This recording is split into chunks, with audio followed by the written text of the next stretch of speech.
Hello, everybody. Once again, I want to say welcome to PropTalk, a property management podcast sponsored by Resman. I'm your host. I'm Elizabeth Francisco. I'm the Chief Experience Officer for Inhabit. And yes, I'm still an active member of Resman's leadership team. And this is our Trailblazer episodes. And today we're going to be diving into, if you're not leading the pack, what are you doing? And I have a special guest with me today that I'm super excited about, Mr. Steve Wunch. I did it right? You got it, yeah. Oh, yay. So I'm really excited for you, Steve, to be joining us today. And I felt like this was a ripe opportunity to talk about, ironically, getting back to the basics, but maybe doing that through technology, one of my personal favorite topics. And I think it's appropriately timed because we are fast approaching this year's leasing cycle, as you know. Yep. And I think it's a lot of question in the air still is when will we, if ever, return to historical norms that we've seen in the past. But I think one thing we can count on for sure as we come into this leasing cycle is it's going to be a much more competitive landscape, right? And I cannot think of anyone better to help me tackle this topic. One, because I have been an admirer and fan, and I've sat in sessions over the years through NAA and other affiliates. So I know you know what you're talking about. Well, thanks. Yes. At least I pretend really well. Well, and I'm setting the bar. I don't know if you noticed that. There's a bar set. But no, I really do. I think this is a great time for us to talk about this topic. And we've had some good conversation coming up to today. Yep. I think you have some great insight. You're a thought leader. You're so well respected in the industry. And Well, thanks. I'm really honored that you came in to be part of PropTalk with me today. Well, So, I'm honored that you asked. well, it's We- shameless. It's self-serving. Well, I've been an admirer of yours for a long time as well, and though our paths have crossed, we've really never had an opportunity to sit down in the same room and really have a good Yes. conversation. So I'm glad we get the chance to do that today. Yes, we are very passionate about the Yeah. space and the people in it. And, it's a different, while we are coming into a different competitive landscape, there's a lot of people that have come into the industry post the last big, economic downturn that we had. And I don't count the pandemic in that because Right. it was a very unusual set of circumstances. But there's a lot of people out there that this may be their first go around with. And you look at all the headlines that are out there, and every day you're reading headlines about the downturn and, Quiet quitting and a variety of things Mhm. and flattened rent growth, a lot of gloom and doom for 2023. But I think we can help maybe give some more realistic views on that and talk about, how do you make the most of this next leasing cycle? So, welcome to the podcast. thank you very much. Welcome to Prop Talk. First, before we get started, though, I am obviously an admirer, and I'm lucky I get to help pick my guests. But I don't know that everyone who's in our audience actually knows you as well as I do. So would you mind just taking a few minutes and just talk to us a little bit about your history in multifamily, like kind of Yeah. how have you become Mr. Wunch? How do any of us get into this crazy, wacky industry, right? Mm. So 2023 is my 30th year in multifamily. Really? I started leasing apartments in Atlanta in 1993 Oh my goodness. for Sentinel Real Estate. I remember. I worked at Woodchase Village in Marietta, Georgia. Oh my goodness. And yeah, I mean, I started leasing. I did leave for a little while and do some, I'm a frustrated actor performer. So I did some, singing and dancing for Six Flags Entertainment, sang on a cruise ship for a while, came back from the cruise ship. My roommate had skipped out. I didn't have a job. I was going to be late with the rent. So I went down to the office to talk to the manager about, what my options were. And she said, you should lease apartments. And I said, well, I have a little bit of leasing experience. And she said, I think you'd be great. Oh my gosh. Yeah. And the company was Archstone. And that was back in the, Oh, just a little company. just a small one. Yeah, They're gone now, unfortunately. But, that was really Archstone really set me up for success because they had a great training platform. I have to give kudos to my VP of training back in those days, Nadine Francis, who I still respect, and she's always going to be an encourager and mentor for me. But I went to a training class, and so folks, if you're listening and you're signed up for training and you want to shoot yourself in the head, that training class changed the trajectory of my life forever because I was a good participant. Mm-hmm. Role play is an amazing opportunity for you to try on some skills where you're in a safe place and you don't have the risk of losing a customer, Mm-hmm. embarrassing yourself, or committing some kind of infraction that's going to piss somebody off and send them out your door. Mm-hmm. And I just played well in the class, and she said, "I think you'd be a great trainer." Oh, well. And that was in '99, and I've been in learning and development in this space for about 25 years. I did leave to the supplier side for a couple years during the pandemic. I had my mom living with me, and she was suffering from dementia. So it kind of gave me the opportunity to have the best of both worlds. I could stay home and work from home and take care of her while still, Yeah. being able to earn a living and do some great things with the companies that I worked for. But I mean, we fall into this industry by accident, Yeah. and most of us fall in love with it and stay with it Mm-hmm. for the rest of our careers. So Yeah. I'm pleased to be here still and still love every day what I do. Yeah. Well, I can completely understand that. I think, they, as we always joke about, multifamily, you can't get out, we'll pull you back in. Actually, I don't think that's accurate. I don't think it's us pulling you back in. I think you pull yourself back in because there's, it's the family part of multifamily. Yeah. And from the outside looking in, I don't think other industries understand really this uniqueness about our space. Yeah. And I always wonder, like, why are we so different? And maybe it just comes from the simple fact is, you know, we house the country. We work in people's living Right. rooms. I mean, when you get into this industry, if you love what you do, you impact lives every day. Yeah. And whether it's me through a learning opportunity in a training class, sending somebody back to the property, and they're better equipped to do what they do, or you sitting in the leasing office or being on the service team and taking care of the needs of somebody who lives in your community.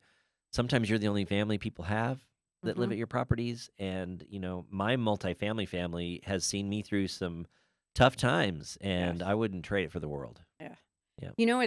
It's I'm glad that you said this, and I know we always talk about how does the industry work to recruit more people? How do we continue to get that talent into our space? Yeah. And you're exactly right. And I think you in particular with your roles over the years in training have I mean, I know you've had an impact, but you probably can't even really wrap your arms around what type of impact you've had because there's inevitably people that have crossed your path that have moved into management roles, senior management roles, maybe gone over into the supplier side. Yes, I'm sure there's Yeah. lots of those.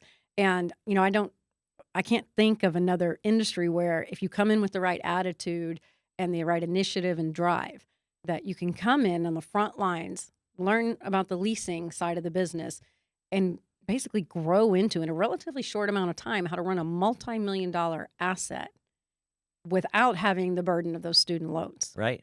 That's one of the things I do love about this space. And Yeah. I'm one of those people that benefited from that. I And am too. I mean, I have a BS from the School of Hard Knocks. I mean, I did not go to school. So- I traveled and sang and saw the world, but and that was an education in and of itself. But I can teach you how to do anything Mhm. from a technical perspective. I can teach you how to fix a dishwasher. I can't, but someone can. Yes. But you can be taught the things that you need to do to execute the job, Mhm. but you can't be taught how to care for people and how to create an environment that feels Yeah. like home. And there's a musical on Apple TV called what's it called? It's Spirited Okay. with Will Ferrell and Ryan Reynolds. It's a Christmas musical. Yes. But there's a song about ripples. Mhm. And how when you impact someone, that ripple begins and that Mhm. ripple continues. And the ripples that you guys in multifamily are creating through the day-to-day that you do, Mhm. and if you start to look at your job as being relational and not transactional, and you really care and you try to make a difference. And I know there's, hundreds and thousands of property management professionals out there that are doing that every day. And just think of all those ripples Yeah. that are out there. I love that. I don't know if I've ever heard anyone characterize it that way, honestly. You can pair it with Tony Blake and call it the butterfly effect, because that's the same kind of principle. A butterfly flaps Yes. its wings in Tokyo and it rains in Seattle. Mhm. Those kind of Yeah. ripples that happen. Yes. Yeah. And her and her butterflies. Yeah. Well, it's as we're talking about people, I know that you do a lot of training and you have your fingers on the pulse of technology. I saw one of your videos. Oh, You don't know I'm Lord. going to say this, but I saw one of your sessions or keynotes that you gave, Yeah. and you were started it with the Star Trek theme Oh, yeah. song. Yeah. So And I came out dressed Yes, as Data. Yes. and I was thinking, oh my God, he had me as the Star Trek theme song because I'm a Trekkie. So I'm curious, are you? Live Well, long and okay, I prosper. can't do that well. What? I I mean, come just on. I've tried. I don't know. I broke this finger when I was little. I don't know what it is. I can't do it. But it made me wonder: are you a Trekkie or are you Star Wars? No, I'm actually both. Okay. Yeah. See, I'm more of a Trekkie. I admit it. I'm a Trekkie when it comes to like I think about learning and development like I'm Picard or Okay. Kirk. Okay. Because like think of the people on his team. He's got Spock who's logical. He's got Chekhov who knows the engine and how things run. He's got Mhm. Sulu who can direct and navigate through Mhm. asteroid belts, and he's got Uhura who can hear things that other people can't. And Picard has Counselor Troy who's an empath. She understands how and I mean all of those pieces. Mhm. A great leader needs to surround himself with a crew Right. that has all those qualities that the folks on those shows have. Now, Star Wars is another story altogether, but Mhm. I see leadership when I see Star Trek. That's Yeah. kind of a neat leadership model. Yes, I loved it. I Yeah. would have totally agree. What's funny is while I'm a self-acknowledged Trekkie, a lot of Does that make you a nerd? Does that make us nerds? Are we nerds? yes, I guess we're nerds. I'm a female nerd, so I'm Ned. I just decided that years ago. Just call me Ned.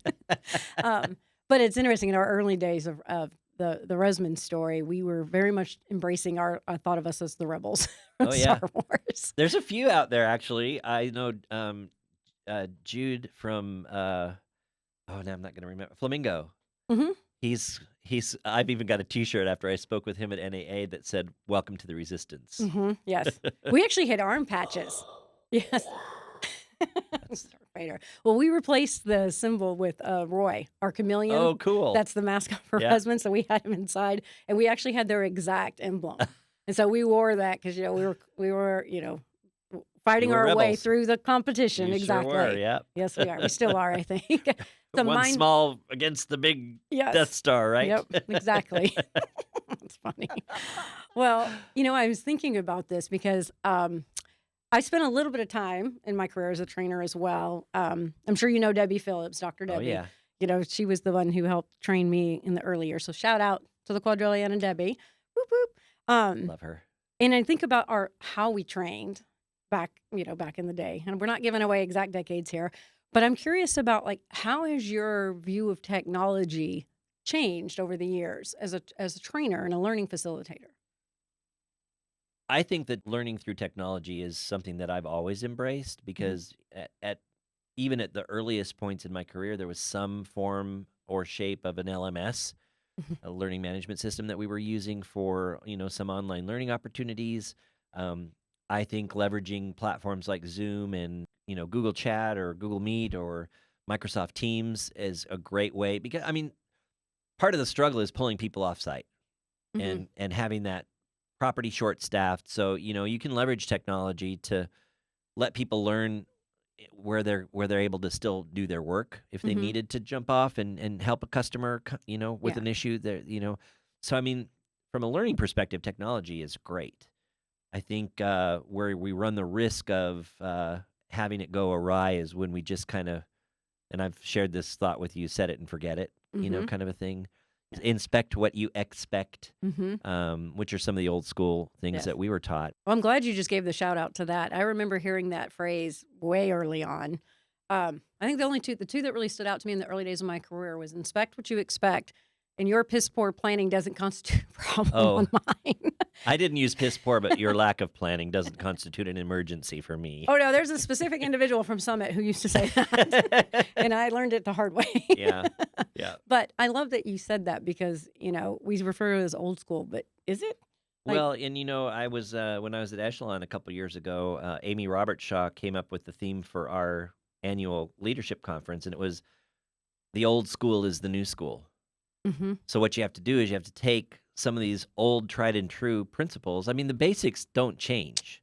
Yep. They don't change, but we have to now be able to deliver those basics in a different environment, in a different way. And the customer experience is not necessarily what it used to be. Not everybody's going to walk through your door and want to take a tour with you in person.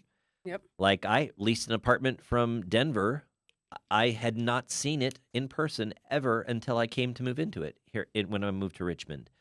But because the leasing consultant went out of his way and took some videos, and he sent me videos and floor plans, and he was very engaged in the process. He kind of met me where I was because I needed to make this decision. Mm-hmm. And I loved the apartment. I didn't want to lose it. So I rented it. I paid rent for a month and a half before I even moved.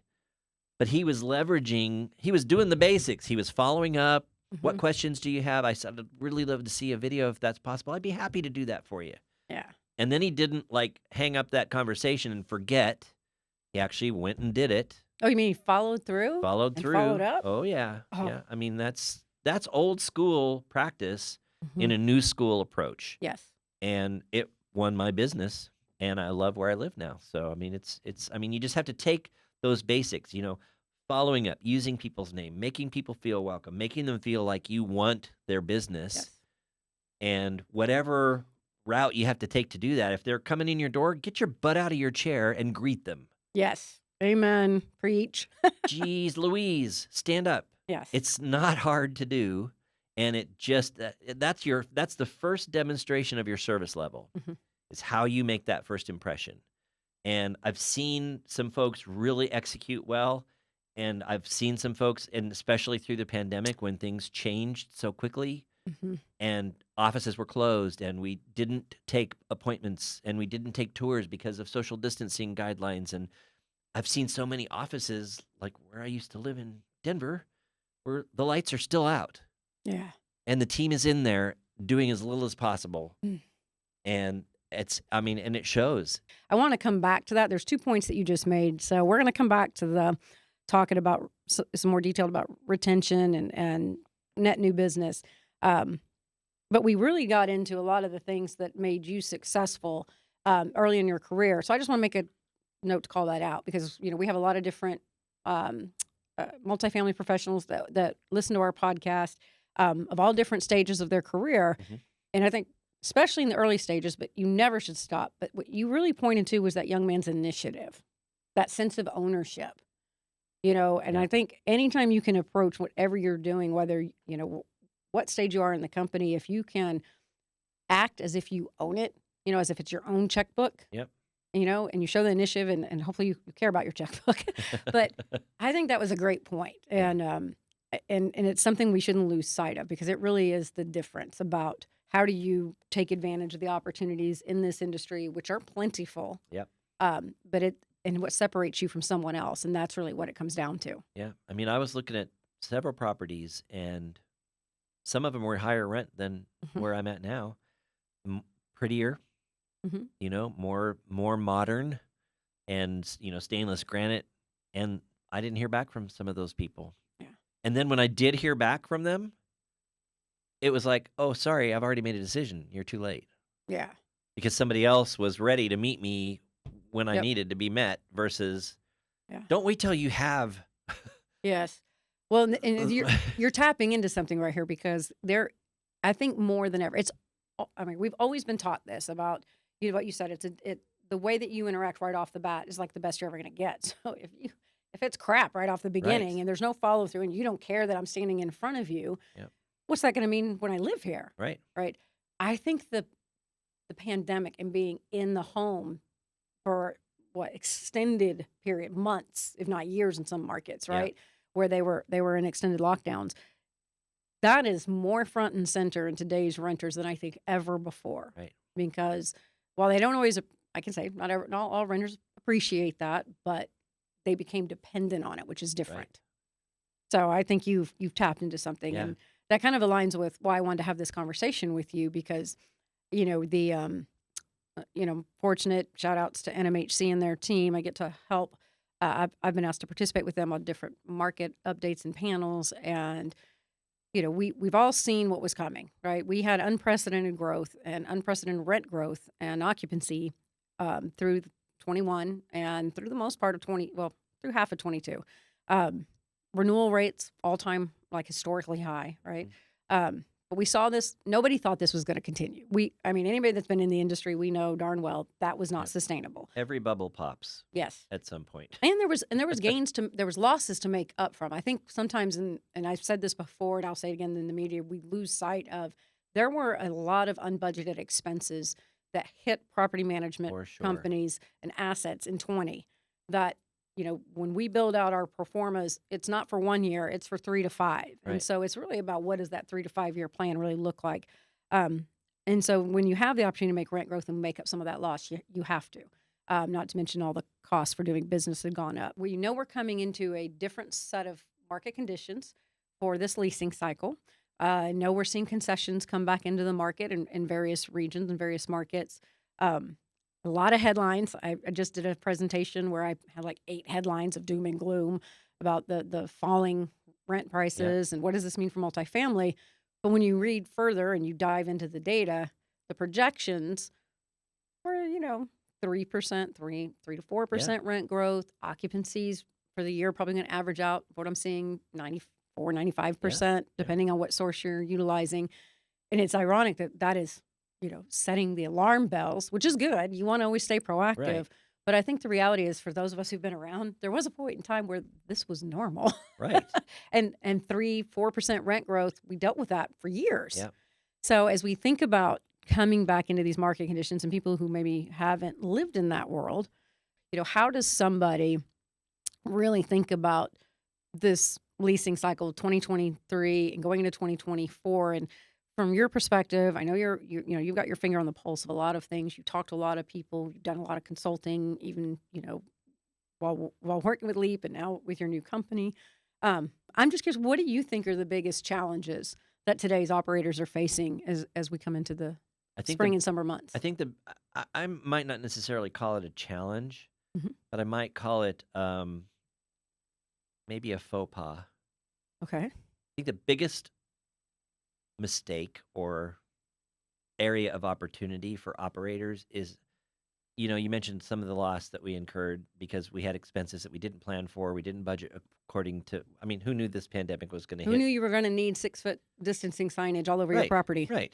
and online platforms and tools and video tours and, all those things that if we didn't have them already, we had to get them. And, so operators are trying to recoup that loss, right? But I'll give you an example. I lived at a property in Denver in the tech center.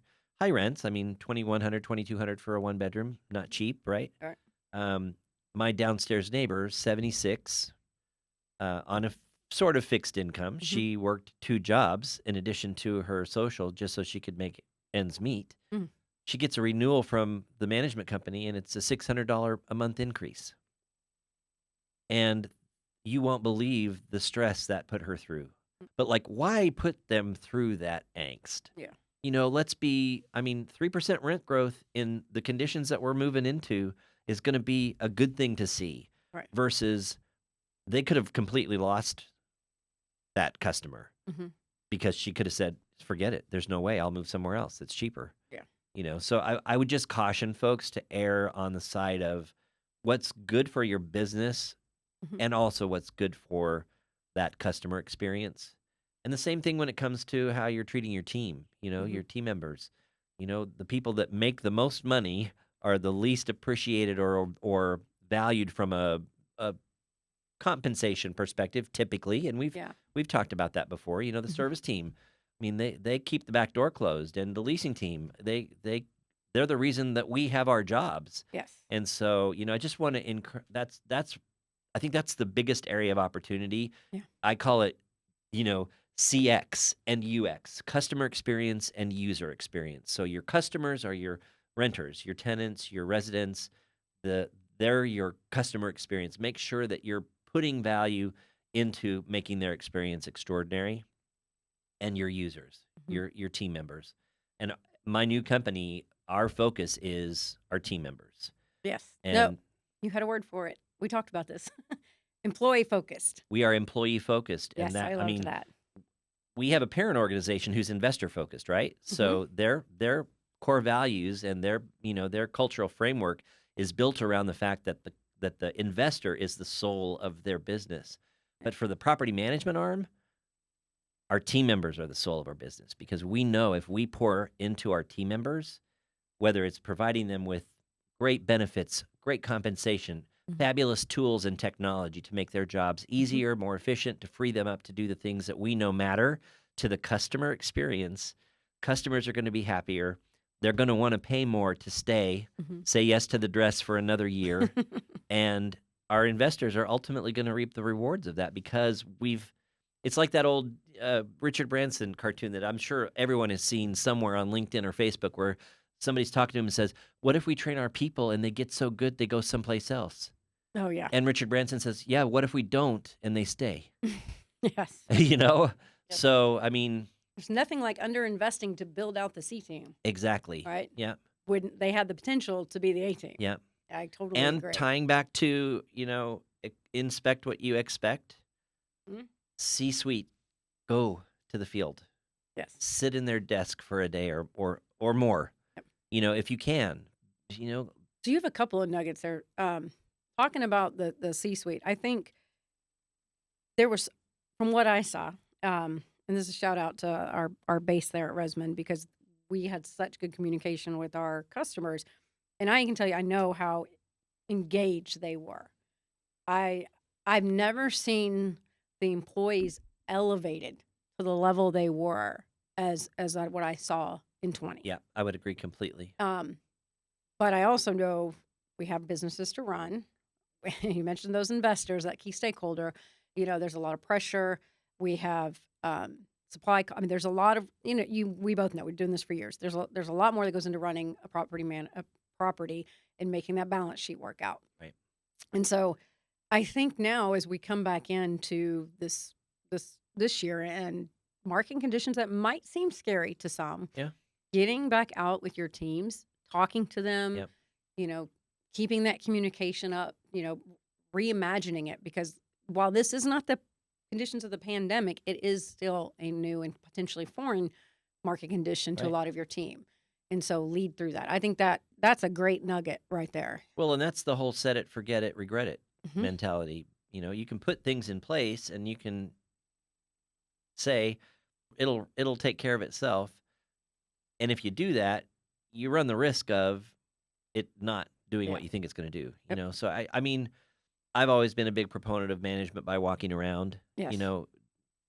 Spending a day in people's shoes and having roles cross-train. And I mean, there's so much value in getting out and hearing what the folks are struggling with. I think if that happened more often, like I wasn't joking when I talked about the leasing office at the property that I lived at in Denver. Like, the lights literally are out a lot. And like, I've never seen. Oh yeah, we saw the same thing. We couldn't get a response to the application status and the deposits. I'll never forget it. It's a brand new property at the time. And we stood out there for 3.5 hours on a Saturday, because if there was an issue, like his lease was up, he had to move. Right. We ended up having to go to an entirely different community, which was a whole nother. I can't say any one of them sadly ever really delivered, and I was really surprised by that. But that was a while ago, so hopefully those companies and those people have come back around. But I think the other thing too is you did touch on something, and I know it's a hot conversation about the rent growth, and I saw the same thing. My son had like a $400 and something renewal offered for him, and for him at his pay grade, he could probably pay it, but he just probably would have gone back to ramen noodles, and he just wasn't ready to do that. He didn't like that apartment that much. He's like, I could see it if I loved it, but I don't love it. Yeah, right. Yeah. But this is this unique place we're in the country now, and management companies are there to be profitable, because we're not nonprofit. Right. So I don't want to take away from that. And the heart of why supply and demand was so imbalanced goes back to a whole bigger conversation about the lack of affordable housing in the country and how do we fix it, which goes back to the basics of increase the supply. That's another podcast, though. So we'll come back to that. But I do think now it does set the stage for, and I don't have assets today, but if I did, I would imagine that one of my top concerns would be looking at the rent growth that I achieved over the last 2 years and trying to think through, how am I going to protect that? how am I going to make sure that as concessions come back into the market, how am I going to protect the rent growth from my existing, units? And Yep. there's probably some aspect of that rent growth that is built in just year-over-year budgets because those leases have not yet expired. But there's, They're going a to. large portion of the community is going to potentially turn if you don't manage that correctly. Yep. So I just wondered, have you had any thought? And I know you're getting familiar with your new role and working with the company, and you guys have a lot on your plates. But have you really thought about what would you be doing in that circumstance? How are you going to protect the rent growth that you achieved? Understanding you're not probably going to be doing the same, levels of increases, even just flat, it's Yep. protecting it. So what kind of advice would you give to an operator today that's thinking and trying to work out their strategy to protect that revenue? I think it's the old adage of all things in moderation. Okay. I mean, as we're laying out the foundations at Capital Square Living, we have to project what we're going to return on invest for the parent company who's funding our operations, and I looked at the pro forma and the rent increases that we've put in are very reasonable, 3%. I mean, Mhm. we're looking at 3% rent growth, and in our markets, Richmond, the Mid Atlantic area, that's reasonable. Okay. And yet it's going to give us the growth that we need to, operate efficiently and make our owner happy, Yes. right? And it's still going to provide an environment where customers aren't going to feel this need to be driven out, to be looking elsewhere. When I leased at my property where I live now, there was no concession offered. Mm-hmm. I mean, I'm paying $2,800 a month in Richmond. Mm-hmm. That's pretty high. I mean, it does include basic internet. It includes like valet trash. And so, thinking Yeah. about bundling some services is a great way for an operator to, grow that ancillary income and Yes. provide great service. Like I don't have to take my trash to the dumpster anymore. That's great. Mm-hmm. I'd pay $25 a week Yeah. for that, or a month for that. Even if you're having, if it's a really competitive market and you can't even you can't do a 3% rent growth.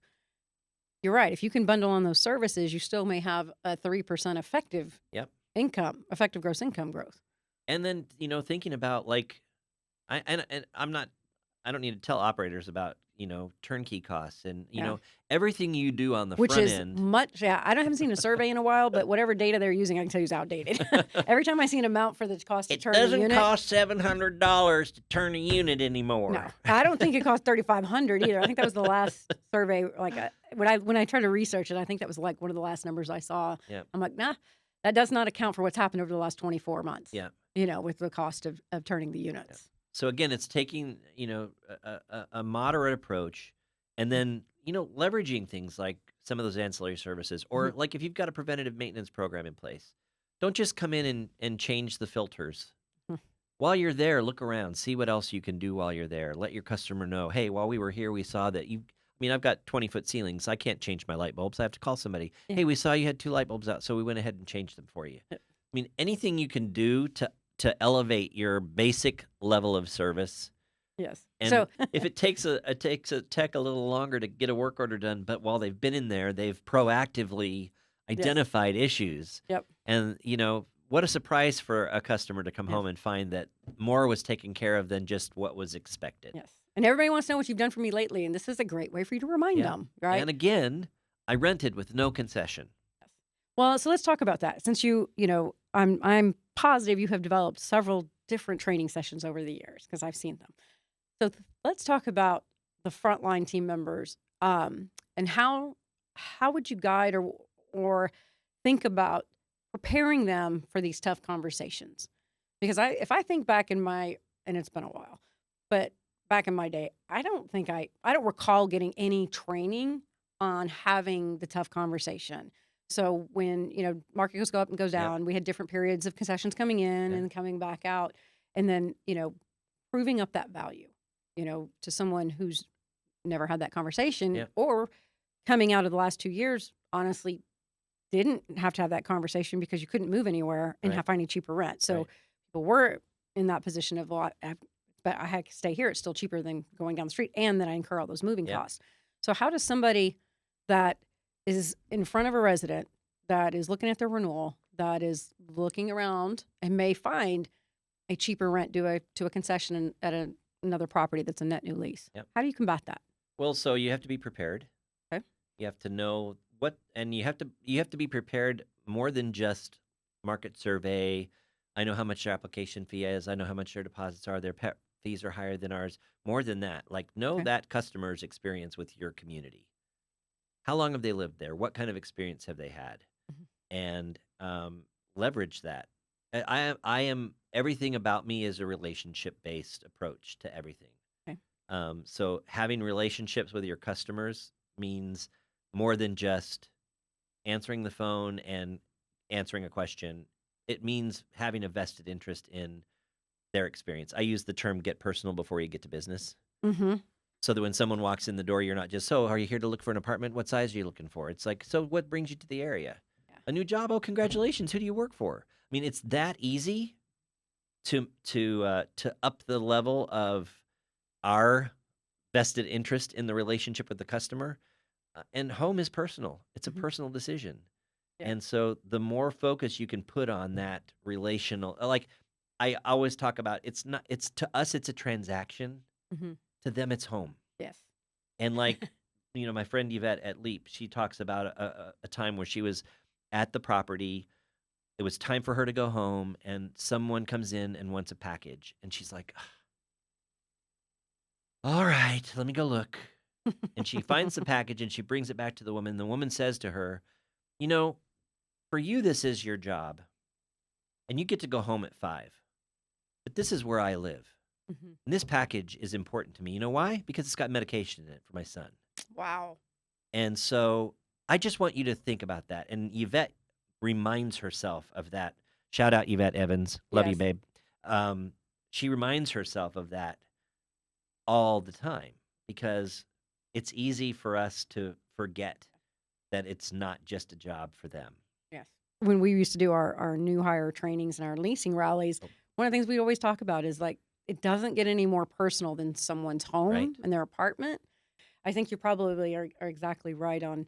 You have to know that person, and if you respect that and honor that, Yep. that's definitely a competitive advantage. Yep. So like, do your due diligence. Just like if you're going to buy a property as an owner, you don't just take for granted what the seller tells you. You Mhm. go do due diligence. You walk units. You walk every unit. Mhm. So approach your renewal business the same way. Do your due diligence. Yes. Pull That's a their great point. file. Look at their maintenance history. Hey, I know you've had several times where we've had to be in your apartment working on. How's that going so far?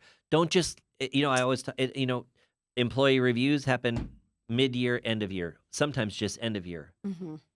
Think about your residents. Don't just have a mid-year and end-year review with Yes. them. Have every time you interact with that customer, it's an opportunity to either establish a new relationship with somebody or to renew a relationship that you want to continue. That's great. That is And great advice. So do your due diligence just like you would if you were buying a property. Yep. Inspect the unit, know the history. And then also, and I teach this, but I don't teach it that you're going to say this to a customer, to a resident, but pay attention to the stories they're telling you.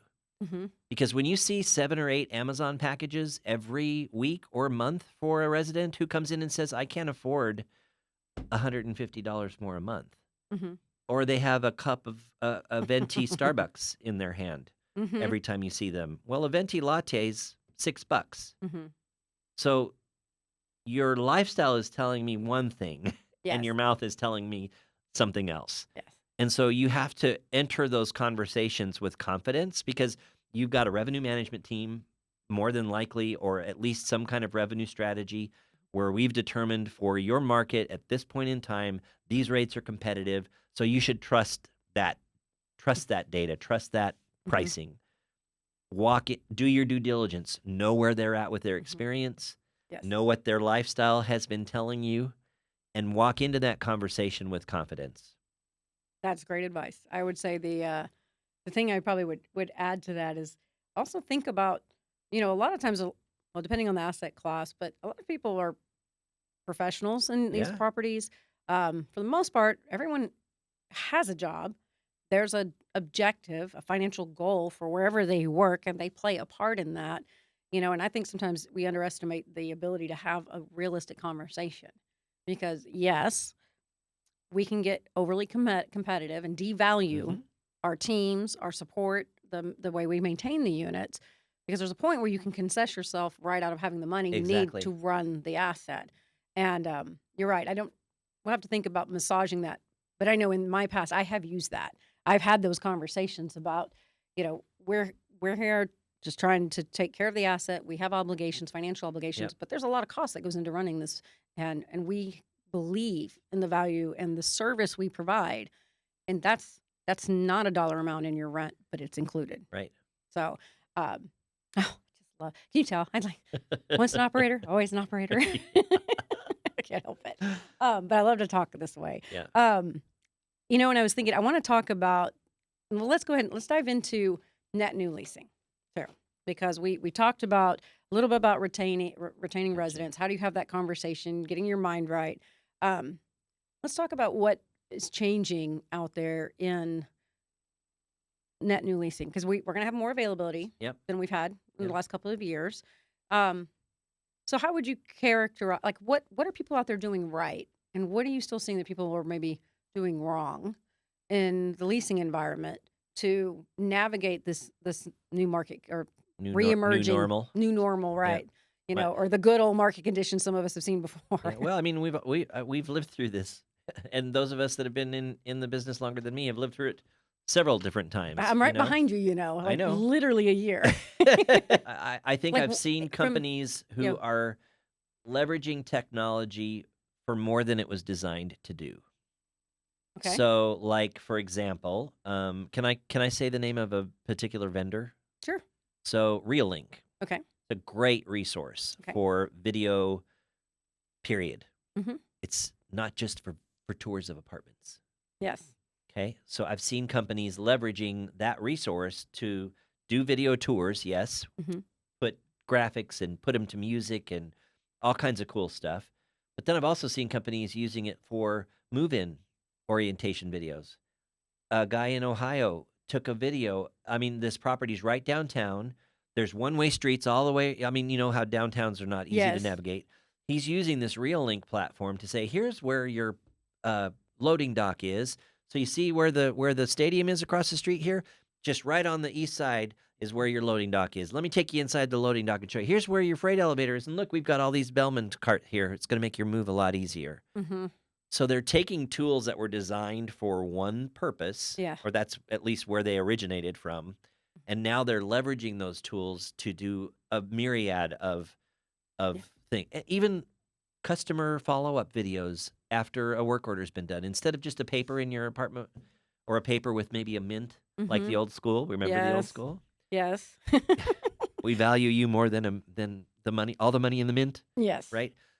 Taking a video and saying, thanks for letting me serve you today. These are the things I did while I was in your apartment. If there's anything else you need, here's our service number. yeah. So, leveraging that technology that's out there and having it do more work for you. I know. And I love that idea too, because I think even though it's not in person eye contact, the more that you can see a person than a yeah, faceless name or maintenance tech that yeah, even has to have the name of the technician that came into your apartment unit, making it real, yep. making it tangible and authentic it's And very like important. responding the way that, I mean, Well, if they text me and I send them an email and they don't respond to my email, guess what? Try texting them back, yeah. because maybe I remember I had a leader at Equity. He was driving in the car with his daughter, and she's like, "Dad, I don't want to talk. Just text me." Mm-hmm. He was trying to have this conversation with her, and she just didn't want to have the conversation, but she'd do it through text. So like I think I see this as like the Meet them where they the are. area of meet them where they are. Don't make them come to you your way. Go to them their way. Yes. And there's so much technology now that you can leverage, but you can't just rely on the technology by itself. You have to be involved. You have to. I have that acronym. I don't know if now's the time to talk about it. Oh, about human? We're Yeah. saving human. Okay. We're coming into human. Wait for it. We're wait for it. For it. Teaser. Dee-dee-dee-dee-dee-dee, teaser. If I think about like from the leasing process, if you were assessing and brought in to consult and assess ABC company and ABC asset for, opportunities to improve leasing conversion. Yep. What would you say are the top 3 things that you would either anticipate or that you've come across the most frequently? Don't make a customer wait. Responsiveness. Get your butt out of your chair Okay. or pick up the phone. Mm-hmm. Oh my gosh, don't get me started on the phone. I mean, here we are. Guess where we are? Back to 1993. Mm-hmm. The basics. Old school is the new school. Those things, whether you like to believe it or not, They still matter. they still work. Why do you think and that's actually one of the questions I had written down for you is, we both talked about follow-up, like throughout the conversation, little stories here and there. Why do you think we are still talking 30 years later, and maybe it was before our time too, but is follow-up and follow-through in the leasing process still such a problem? Even with automation. Yeah. Why is that still such a challenge? I have no freaking idea. And I hope it remains a challenge because that means I will have a job for a while longer, right? I don't want to solve it. I just want to. No, I'm kidding. Honestly, I think it's just so. I'll give you a different world example. When I was at Leap, so I was hired as a sales business, director of business development. So selling. It's an educational sell because their product is very different. So you have to teach people about the product first. Mhm. But I hate cold calling. And I found a tool called Sales Mail Okay. that allowed me to talk because I talk a lot better than I talk with my face. Yes, you're very expressionate. I can relate. And I want people to see that and to see the authenticity of I believe in this product. I think it can make a difference for you. That comes across so much more differently Than reading it. In Times New Roman font 12. Right. Yeah. So I found a tool that helped me sell in a way that allowed me to be more authentic and be real and demonstrate who I am and why I believe in what we're selling. And what was it? Is it just a video capture that goes it's inside called email? Sales Mail. I've got it. You've got an app on your phone, Okay. and you can do quick videos. You can even do some cool edits and some really fun stuff with it. And then it's got a templated format that it goes into. It had our logo. It had my contact information. They could click on a thumbs up. They could click to get my contact information. Oh, great. They could click a link to schedule an appointment with me. So it was an opportunity to cover multiple bases, but the message is the first thing they get in their email is me waving, and maybe I even have a sign. Who can turn this down? Maybe I even have a sign with their name written on it. Hey, Steve, right? And that's different than what they're getting from everybody else. Yes. So I set myself apart from the competition. I find a way to really authentically share my passion around our product. Yes. And I had people, Jackie Rohn at Graystar, high senior leader. I'm going to a conference. Instead of sending her hey, Jackie, are you going to be at NAA? I would love to connect with you and share with you about our product. I sent her a video, and she's like, oh, my God, that's the cutest thing I've ever seen. Yes. Because people still are hungry for this. Yes. 'Cause we were Especially deprived where we for 2 were, years. for goodness sake. Yes. Well, and I think you just, again, you're full of nuggets today. And hi, Jackie. Shout out to you, my dear. Hi, Jackie.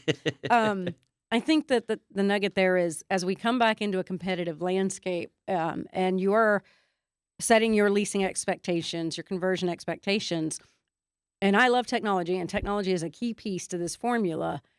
But I think at the end of the day, it's always going to come back to how are you standing out? Because we've mentioned multiple times now, it always comes back to the basic fundamentals. Yeah. And we know the price conversation is going to be had. Yeah. It's already being had. And anytime there's an objection to price is really a what? Objection to value. Right. Right? They don't see If you're value for what you're asking. So how do you do that? And how do you compensate for that? And I think that how do you stand out is a key part of that. I think also when you're we've talked a little bit about some technology, but now if we think about from that leasing process or leasing workflow, how can you effectively use technology in your mind to deliver a great experience, but also in standing out? Because there's a lot of different offerings out there that a lot of do very similar things. Yeah. Right. Yeah. But what's that differentiator? What are you thinking if it's up to you? You got to use it. So there are tons of CRMs that are out there Mhm. that organize the leasing consultant's day for them, right? Yep. Like hot leads are at the top. Those are the ones you want to Yep. address because they're ready to buy. Yes. And then appointments for the day. Let's Mhm. make sure they know that we're expecting them. And but you have to use those tools. Mm. And I don't know what gets in the way of. I don't know if they've got too much admin work on their plates, or Hmm. like we implemented an admin hour at one of the companies that I worked for. So Really? every day of the week, the team came in the office at 9, but the customers weren't open. We weren't open to customers until 10. Okay. So we had an hour to prepare for our day. Okay. And that Every meant day? every day of I every love work this plan. day, an admin hour from 9 to 10. And then we were open from 10 till 6, maybe sometimes 10 till 7, depending on Mhm. the weather and when it got dark early. But that hour gave us a chance to get move-ins walked and ready, send out reminders, hey, I'm expecting your Yep. appointment today, if there's anything you need or if anything changes. Like, it's just set and forget. And we're relying on the customer to finish it off for us instead of us being We are in this industry, and I'm Mhm. going to use a big generalization, which I don't typically do. We are historically reactive. Yes, I would agree with that. We look in the rearview mirror and we're like, oh shit, look what happened. Mhm. Instead of, oh shit, let's not let that happen. What can we do to get ahead of that? Yes. So a proactive approach, and some of these CRM tools that are out there can help you be so proactive. Yeah. And leveraging the tools, that use the tools you have. They're there for a reason. They do good work. Otherwise, we wouldn't have them. Well, and this is where, obviously, I'm a fan of technology. You might have guessed that based on what I do. But I completely agree. There are amazing tools to help, and I've always been a believer of enhancing the human experience. Um, I don't believe that technology is meant to replace human No, beings, especially in multifamily, no. because these are still human beings that live in our communities. This is their homes. Yep. But can technology enhance someone's work life? Can it contribute to work life balance? Yes. Can and should technology consolidate, make things more efficient so Yes. that good technology should increase your bandwidth and capacity Right. to do the very things that I think you and I are very much in alignment with. It should This take off your still plate the matters. things that don't matter to the relationship. Yes.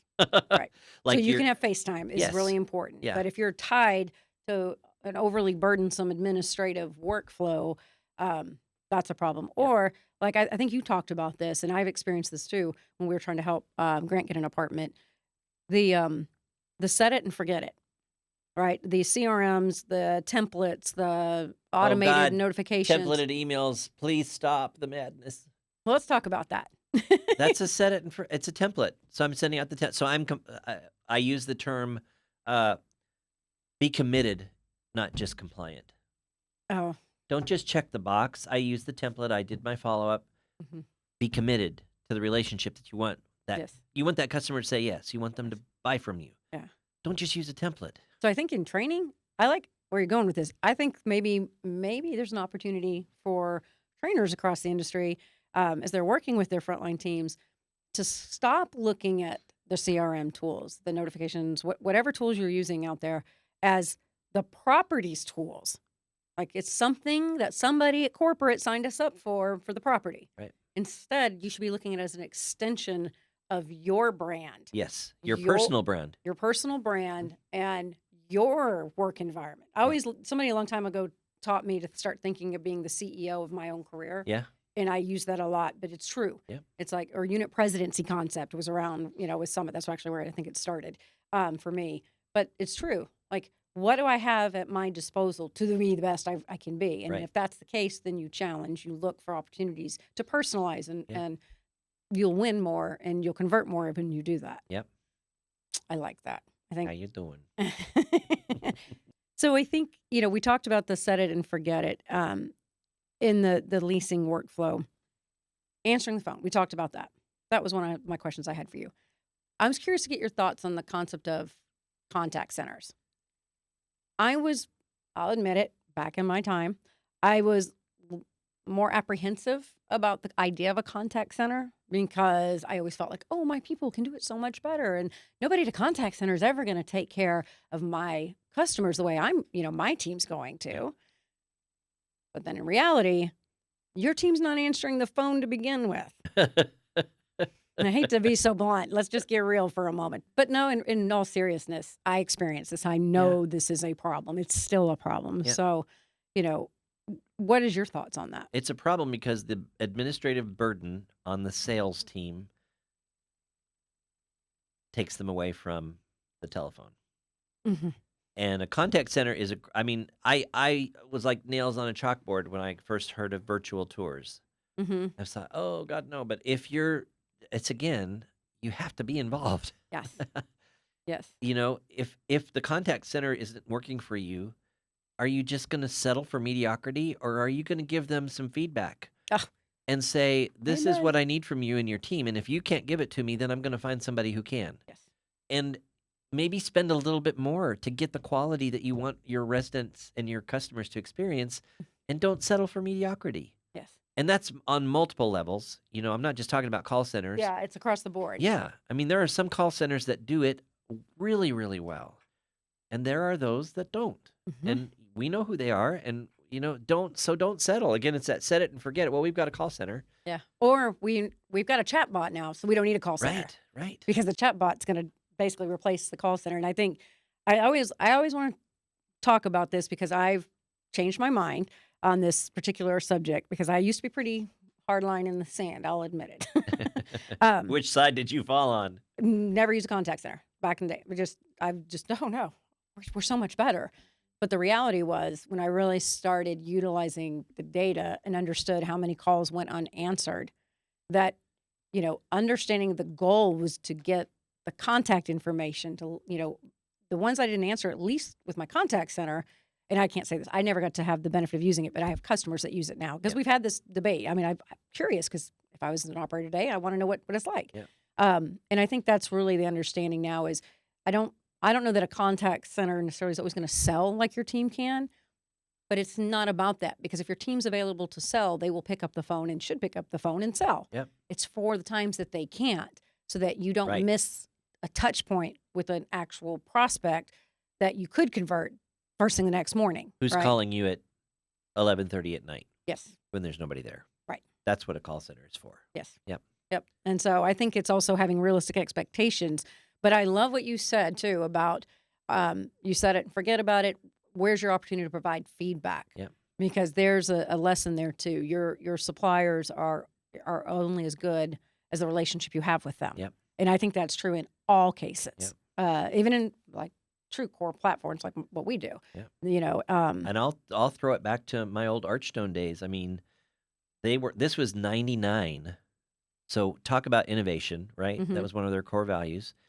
We had a contact center for customers, a resident hotline, so to speak, that was Archstone people answering calls for Archstone residents, Archstone people who had been trained on our seal of service, and they knew how we operated, and they knew the language that we used, and they knew the service level we wanted to deliver.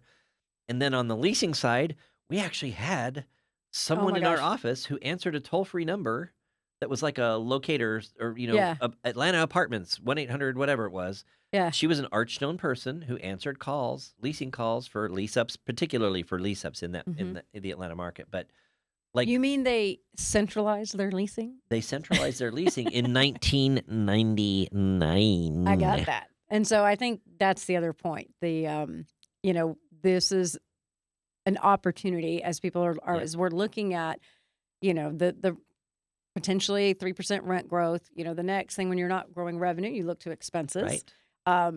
They are definitely ahead of their time Yeah. if that's the way that they were doing that. I know we're seeing more and more of that. Yeah. I think, And their contact center had a director who provided feedback and coaching and training continually. Yes. That So was all company based. Well, it's funny because now I've come full circle. So I'm also, I think about what I would do differently today. And I think I most certainly, where it made sense, where I had enough concentration of units, that I would look at a centralized leasing, at least to manage, if I have my chat bot, if it's a man chat, or if it's web responses. Did you say a man chat or? Manned? Oh, manned. Yeah. Yes, like a human being is on the other end Yeah. of it. So, I actually stayed at a hotel in London over Thanksgiving holiday, and it was a Sonder hotel. Sonder does service departments. They do them here in the States too. Okay. So they're not like, they're like scaled down. There's not like a lot of amenities. There's no business center. There's no pools, but it's a really nice room.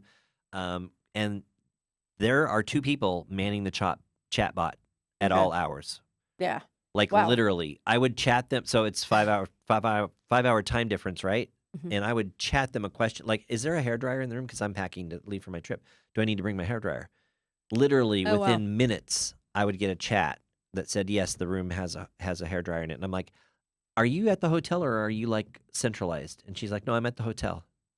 Oh, wow. Like literally Yeah. people at the hotel, which is pretty cool. I mean, it's a very innovative way to serve their customers. So it's not like, and I mean, I'm paying $140 a night for a room that's Mm-hmm. an 8-minute walk from Paddington Station in London, which is down in the heart of London. Mm-hmm. So like, I get a great rate and a Great experience. and I'm not paying a whole lot. And look at the service level that they're able to. And I kept thinking to myself, and a friend of mine that went with me, she's an operator in Chicago, and she's like, "Why can't we do this?" The inevitable question. I know. Well, and I think that's the point too. I think as people are still looking on how to be creative with the technology, the portfolio centric platforms, right, Yes. that are out in the space now.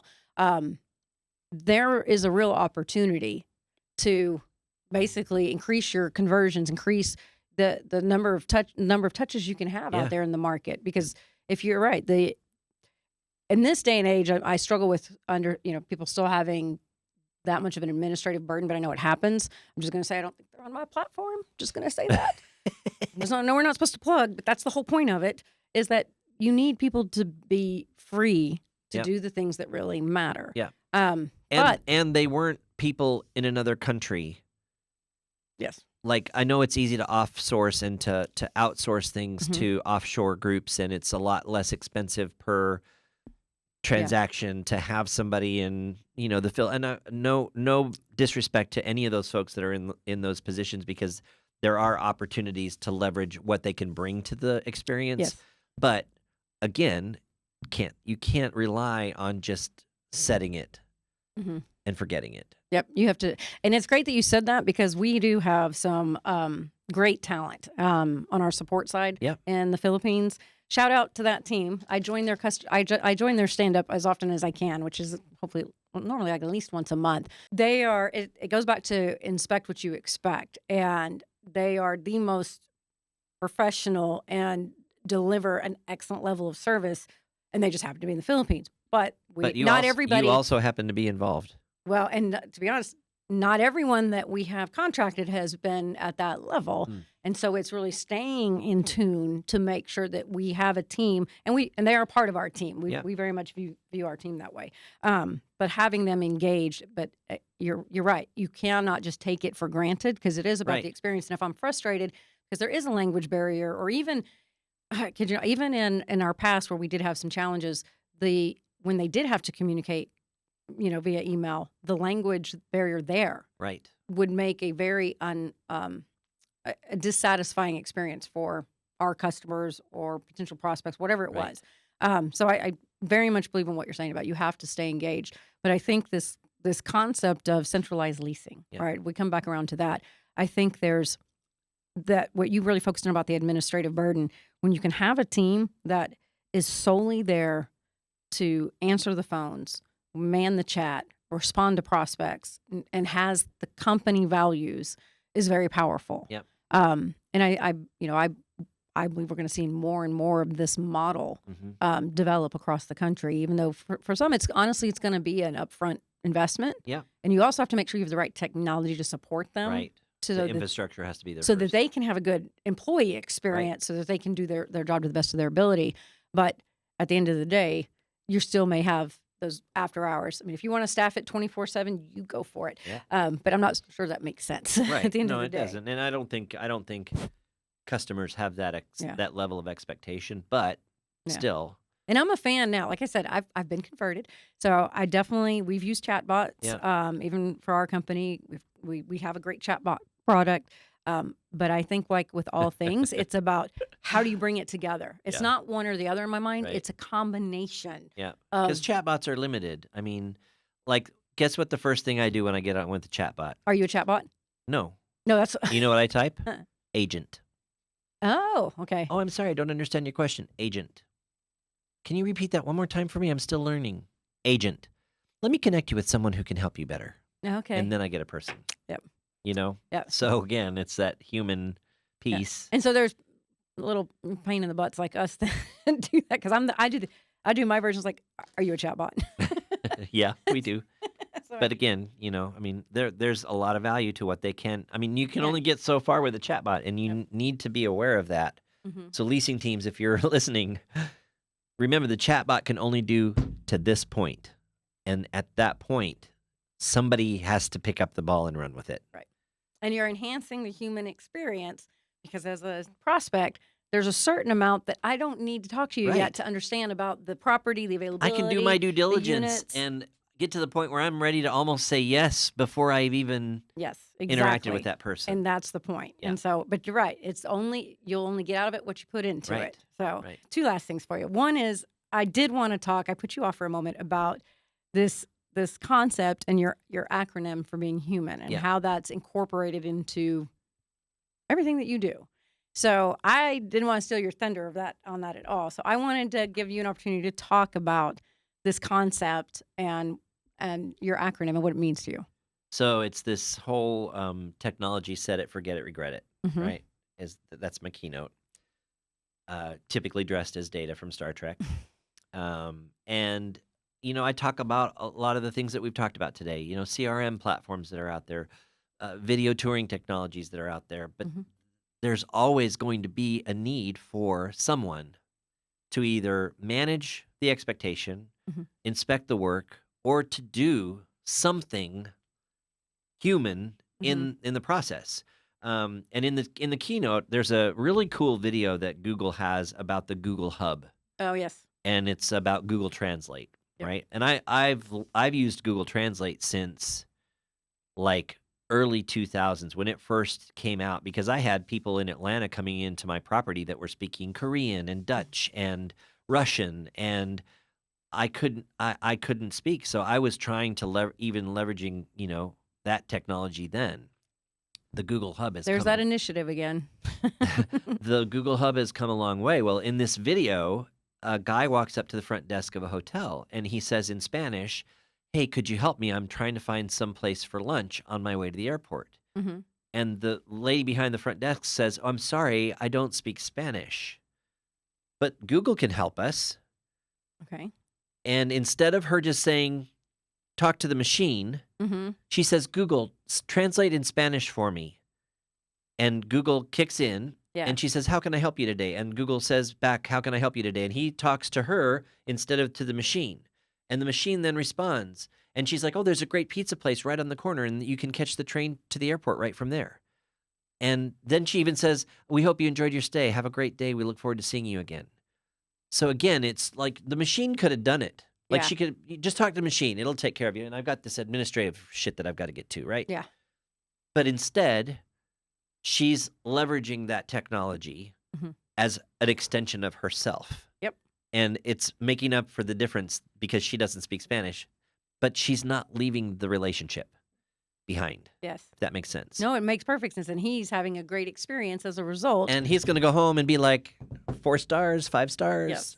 Here's why I like this. And he's probably going to use Google Translator through the rest of his trip. I'm sure. I'm sure. And then I'll put the punch in here.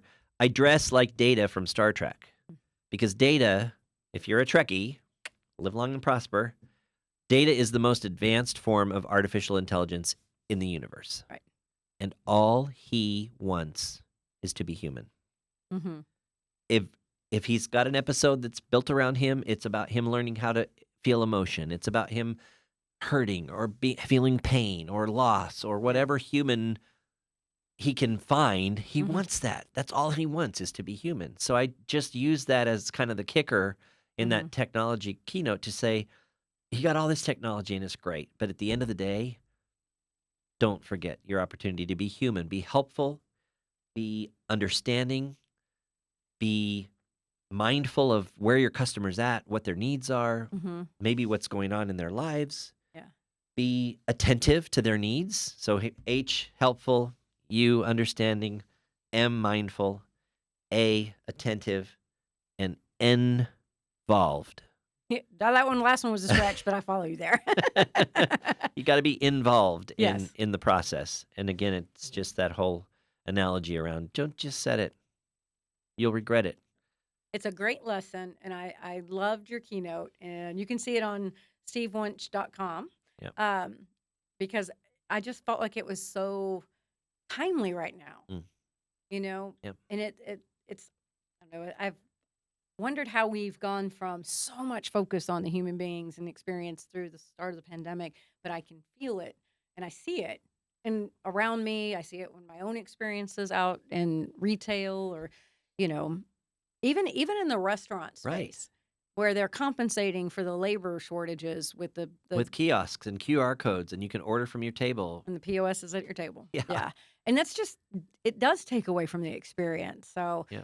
I think getting back to remembering how to be human is just, that's how you're going to navigate the next 12 months. And that's how you're going to outperform. That's how you're going to set yourself apart. Yes. That's how you're going to set yourself Yep. apart. Awesome. Well, I also have a set of questions for you Uh-oh. that I don't know if you saw those. I did. I'm Okay. ready. So this is our rapid fire that I have for you. Okay. For your rapid fire questions, I have a few questions for you. Okay. So, what is not a big deal to most people, but is like torture to you? Using people's names. Okay. I always try to find the name of the server, the flight attendant, especially if they've done a really great job serving me, or to sort of set the stage. Went to dinner the other night in Richmond with my boss and a colleague from work, and the waiter was at the table several times. Good service. But then I asked him what his name was, and this was before he even brought dinner out.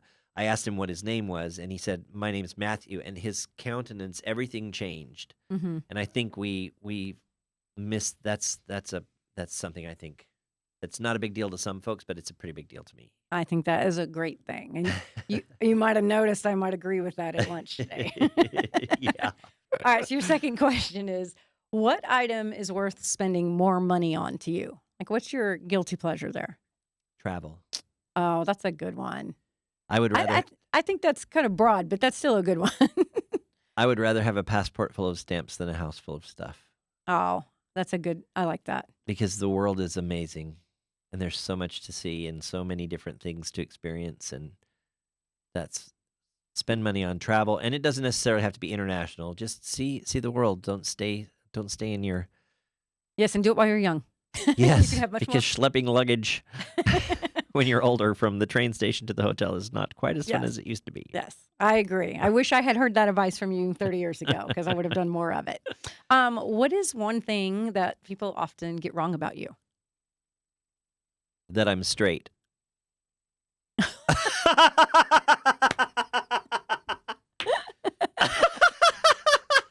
I love you. Okay, what is your go-to for stress management? Like, how do you de-stress?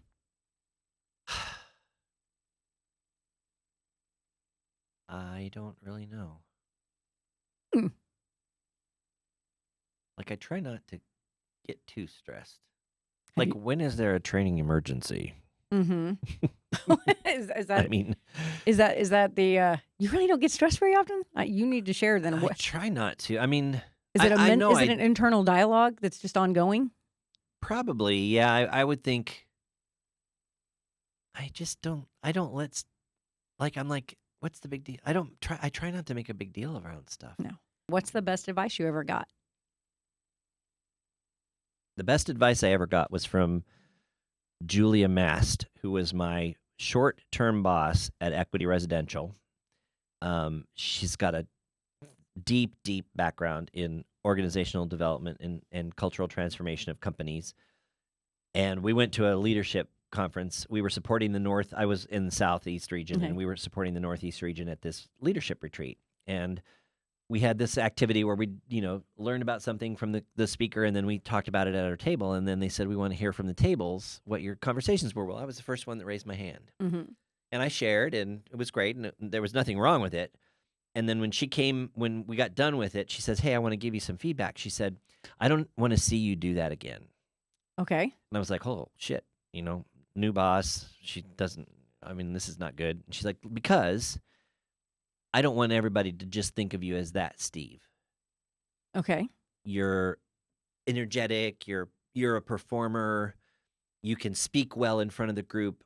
Like, we're here to support the Northeast team. Like, it would have been better for you to give that to somebody on the team to share with their group. Mm-hmm. And I don't want people to pigeonhole you as this, like, comedic, outspoken performer. Like, listen, take it in, sit with it, marinate on it. And then maybe when it's the right time, speak. And she says, I think it'll change how valued you are and how people look at you as a resource in this company.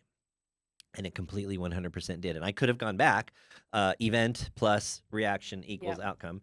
I could have gone back and been like, she hasn't even been here for 6 months, not even 3 months yet, and she's already given me this kind of feedback. She doesn't know who I am. She doesn't know what I could do. These people love me.